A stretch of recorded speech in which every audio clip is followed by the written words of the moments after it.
Salam hörmətli tamaşaçılar. Bugün də hazır cümə günü olmuşkən bu cümə günü və cümə namazı haqqında sizə bir məlumat verim. Ümumiyyətlə İslam dinində müqəddəs günlər, müqəddəs aylar mövzusu çətin məsələdir. Yəni ümumiyyətlə İslam dinində müqəddəs ay, müqəddəs gün ancaq Ramazan ayıdır. Və Ramazan ayında da Qədir gecəsidir. Onun xaricində İslam dinində bir də Qurban bayramı xaric başqa bir müqəddəslik axtarmağa ehtiyac yoxdur. Yəni Allah təala 12 ay verib, 12 ayın yarısı müqəddəs, yarısı qeyri-müqəddəs, bir şey yoxdur. İslam dinində məlumdur. Bu cümə günü ola bilər ki, bəzi ölkələrdə, ərəb ölkələrində, xüsusilə İranda bir tətil günü hesab edilsin, amma bunun İslamla, yəni əsl İslamla əlaqəsi yoxdur. Amma sadəcə burada cümə günü nədir? Bu cümə günündə cümə namazın xüsusi əhəmiyyəti var. Çox təəssüf ki, cümə günündən danışarkən insanlar ona müqəddəs deyib, amma o cümə namazının ciddiyyətini anlamır. Cümə surəsi qabağımda ona baxırdım. 11 ayədən ibarət bir surədir və axırıncı 9, 10, 11-ci ayətləri elə bil ki, bizim indiki zamanımızı xəbər verir.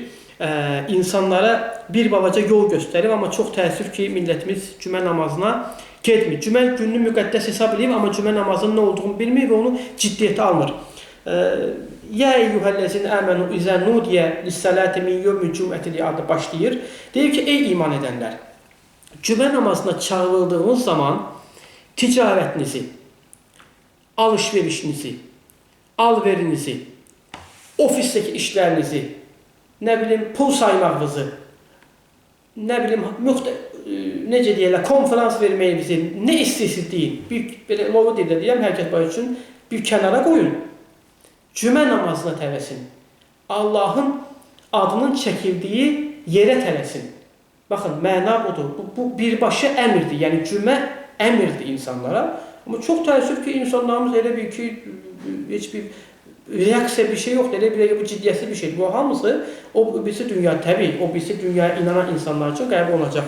Deyir ki, cümə namazı qılındıqdan sonra yer üzünə dağılın və rizqinizi təkrar axtarmağa başlayın. Yenidən axtarın, yenidən bu ticarətinizə davam edin. 11-ci ayət çox gözəl bir ayətdir. Ümumiyyətlə, Quran bütün ayətlər gözəldir, amma xüsusi burada bir yer vurğu edir ki, onlar gördülər ki, görəkdə ki, sən cümə namazı qılırsan, əyləncənin, ticarətin dalınca qaçarlar. Onlara deyir ki, ey insanlar, yəni ey insanlar, Allah qatında sizin qılacağınız bu cümə namazı, sizin o saydığınız pullardan, oturduğunuz ofislərdən, baxdığınız kinolardan daha dəyərli və daha qiymətlidir. Əlbəttə, bu inananlar üçün, dərk eləyənlər üçün bu sözləri mən deyirəm, yəni dərk eləyən olsa dərk eləmir. Yəni cümə günü, cümə namazı qılmaq vacib bir məsələdir, Allahın birbaşa əmridir və bu əmirdən əsla qaçmaq olmaz. Bunun üçün başqa bir söz demək qəti şəkildə